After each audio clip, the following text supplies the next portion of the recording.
Primeira parte longa, o começo.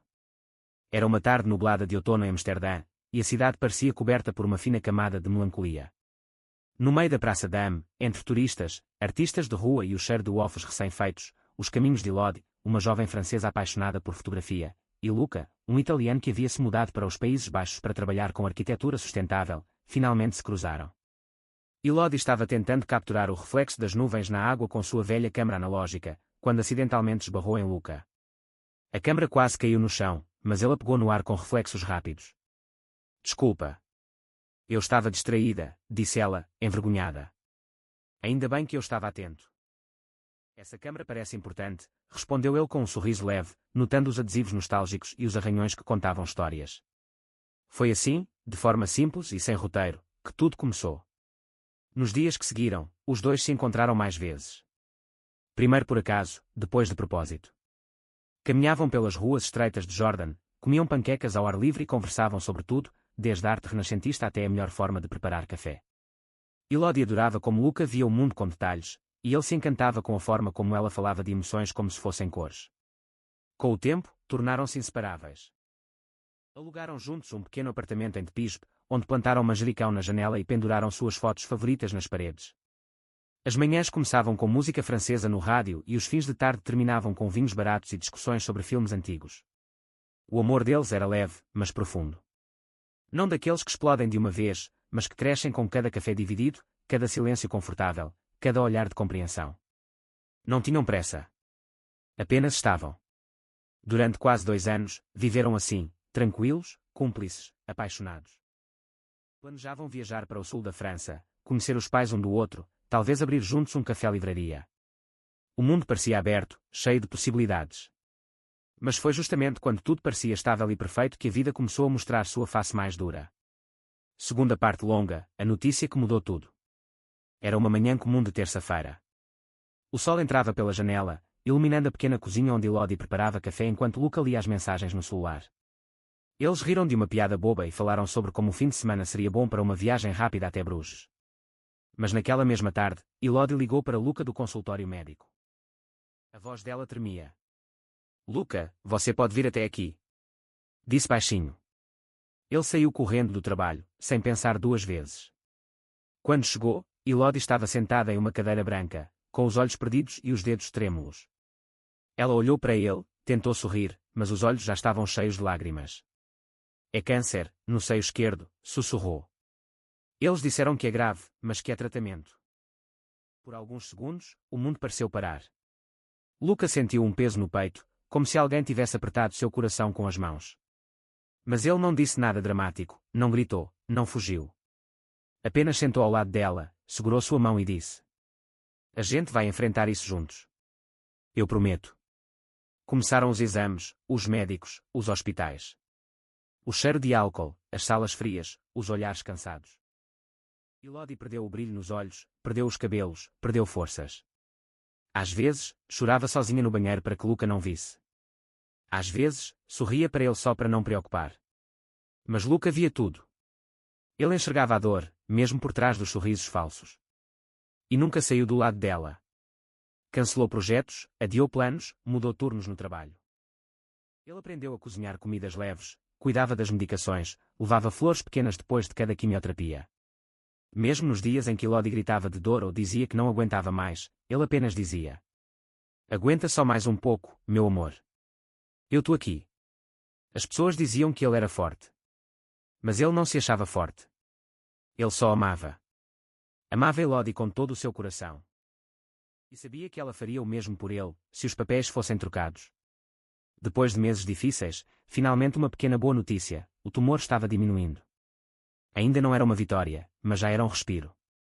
Elodie, mais fraca, mas determinada, sorriu pela primeira vez em semanas com sinceridade. Acho que vamos conseguir, Luca. Ele beijou sua testa e respondeu. Eu nunca duvidei disso. E naquele momento, em meio ao caos, à dor e ao cansaço, o amor deles ficou ainda mais forte. Não era mais só paixão. Era laço. Raiz. Vida. Terceira parte longa, luz no fim do túnel. Os dias de escuridão começaram, pouco a pouco, a dar lugar a uma nova esperança. Elodie ainda estava frágil, seu corpo cansado das batalhas diárias, mas os médicos finalmente confirmaram aquilo que tanto esperavam: a quimioterapia estava funcionando. O tumor havia quase desaparecido. Faltavam apenas mais algumas sessões e depois, se tudo continuasse bem, seria operada para garantir que o câncer não voltasse. Luca ouviu a notícia com os olhos marejados. Ele segurou forte a mão dela e murmurou: Você venceu, você está vencendo, Elodie. Ela sorriu, mais leve, e pela primeira vez em muito tempo, seus olhos brilharam com verdadeira alegria. Os meses seguintes foram lentos, mas diferentes. A cada pequena vitória, uma boa noite de sono, um exame positivo, uma refeição sem enjoo, os dois comemoravam como se fosse um milagre. E talvez fosse mesmo. Luca começou a planejar pequenas surpresas para animar Elodie, levou flores silvestres numa cesta de piquenique até o parque perto do hospital, gravou vídeos de amigos e familiares mandando mensagens de apoio, e até pendurou luzinhas no quarto dela para que, mesmo nos dias nublados, parecesse que o sol estava presente. Elodie voltava a rir. Voltava a sonhar. Quando a cirurgia chegou, ela teve medo. Medo de não acordar, medo de algo dar errado. Luca abraçou forte no hospital antes de entrar na sala de operação. Quando você acordar, eu vou estar aqui. Como sempre. Esperando. E ele estava. Sentado no corredor, de olhos fixos na porta, por mais de 6 horas. Quando o médico finalmente saiu e disse: Correu tudo bem.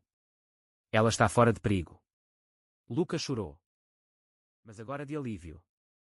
A recuperação foi lenta, mas cheia de momentos doces. Elodie voltou a andar pelas ruas com Luca, mesmo devagar. Começou a escrever num caderno tudo o que aprendeu durante a doença, sobre dor, paciência, principalmente, amor. Ela dizia que queria transformar aquilo tudo em um livro. E Luca dizia que ela já era uma história viva. Um dia, no fim de uma caminhada, sentados em um banco vendo o pôr do sol refletido nos canais de Amsterdã, Elodie encostou a cabeça no ombro dele e disse: Eu nunca teria sobrevivido sem você. Luca beijou sua mão e respondeu baixinho: E eu nunca mais quero viver sem você. Quarta parte longa, o novo começo. Alguns meses haviam-se passado desde a cirurgia. Elodie já andava com mais firmeza, seus cabelos curtos estavam crescendo novamente, e seus olhos carregavam algo novo, paz. Não era mais a mesma menina que Luca conhecera anos atrás na praça. Agora ela era mais forte, mais sensível e mais viva do que nunca. Eles retomaram a rotina com calma. Voltaram a cozinhar juntos, a andar de bicicleta pelas ruas de Amsterdã e a conversar até tarde ouvindo música francesa no rádio. Mas agora havia uma diferença: cada momento era saboreado como um presente. Como se a vida tivesse ensinado que o amanhã nunca é garantido, e por isso o hoje é sagrado. Luca, em silêncio, começou a preparar algo especial. Ele sabia que não precisava de mais sinais. Já tinha visto Elodie nos seus piores dias e nos seus melhores. Tinha certeza de que queria estar ao lado dela para sempre. Então, numa tarde ensolarada de domingo, levou Elodie até o lugar onde se conheceram, a Praça Dame. Mas agora tudo estava diferente: o céu azul, as flores, e no meio da praça, um pequeno violinista tocando uma melodia suave. Lembra desse lugar?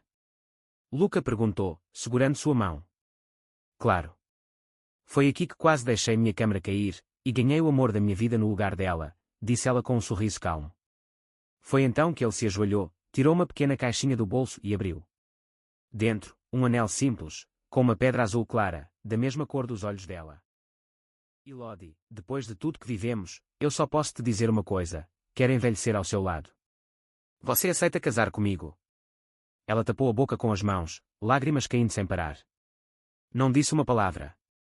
Apenas se jogou nos braços dele e repetiu: Sim, sim, 1000 vezes sim. O casamento foi pequeno, íntimo, mas cheio de amor. Foi celebrado num jardim perto de um canal, cercados por amigos próximos, flores silvestres e luzinhas penduradas nas árvores. Elodie usava um vestido branco simples, feito à mão por uma amiga, e Luca vestia um terno claro, com um girassol no bolso. Durante os votos, Elodie disse: Você foi meu sol nos dias mais escuros. E agora quero ser tua luz por toda a vida. Luca apenas sorriu, com os olhos molhados. Não precisou dizer muito. Todo mundo ali sabia o que aquele amor significava. Naquela noite, dançaram sob as estrelas, sem pressa, como se o tempo tivesse parado. E talvez, naquele instante, realmente tivesse. Quinta parte longa, milagre em forma de vida. O tempo passou, e os dias com Elodie e Luca se tornaram mais doces. Depois do casamento, eles se mudaram para uma casa simples nos arredores de Amsterdã, com janelas grandes, um jardim com lavandas e uma cozinha cheia de plantas e cheiros de comida caseira. A vida deles era calma, cheia de risadas, abraços longos e pequenos rituais de amor. Elodie voltou lentamente ao trabalho, tirando fotos novamente, agora com um olhar ainda mais sensível. Luca crescia em sua carreira, mas sempre voltava cedo para jantar com ela, para vê-la sorrir, para sentir a paz de estar em casa. Eles viviam de forma simples, mas com muito sentimento em cada detalhe. E foi num desses dias tranquilos que a notícia chegou. Elodie acordou diferente. Sentia o corpo mais sensível, um leve enjoo. No início achou que fosse cansaço, ou talvez algo que comeu. Mas os dias se passaram, e a sensação continuava. Por curiosidade, decidiu fazer um teste de gravidez. Quando viu o resultado, suas mãos tremiam. Ela ficou em silêncio por minutos, sentada no chão do banheiro, olhando para aquele teste como se fosse impossível. Depois de tudo o que o corpo dela enfrentou, depois do câncer, das medicações, das injeções, das cirurgias, ela nunca pensou que isso fosse possível. Lucas chegou do trabalho naquela tarde e encontrou Elodie parada na porta, com os olhos brilhando e um pequeno sapatinho branco nas mãos. Luca, sussurrou, a gente vai ter um bebê. Ele não respondeu de imediato. Apenas a puxou para um abraço forte, fechou os olhos e deixou as lágrimas escorrerem. É um milagre, disse baixinho. Você é o meu milagre, e agora a gente vai ter mais um. A gravidez foi delicada, cheia de cuidados e consultas. Mas também foi cheia de momentos bonitos, as mãos dele sobre a barriga dela sentindo os primeiros chutes, as noites em claro escolhendo nomes, os passeios lentos pelos parques com um brilho novo nos olhos. Quando o pequeno Noah nasceu, numa manhã chuvosa de outubro, Elodie olhou para ele como quem vê o mundo pela primeira vez.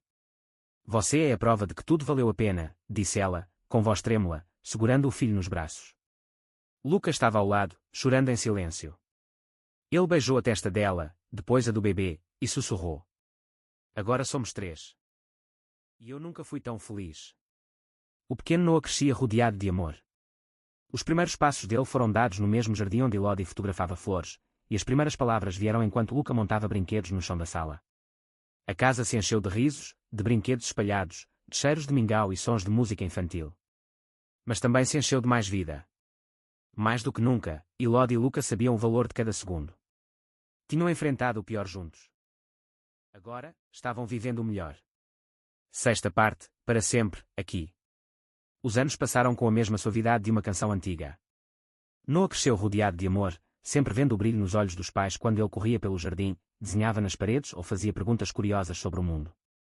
Luca era o pai que sabia construir castelos de almofadas e contar histórias antes de dormir com vozes engraçadas. Elodie era a mãe que transformava qualquer momento em magia, desde o banho com bolhas até os passeios de bicicleta no domingo. A casa, antes silenciosa, agora era cheia de sons, risos, passos apressados, músicas infantis, e conversas sobre os sonhos de Noah, que mudavam toda semana.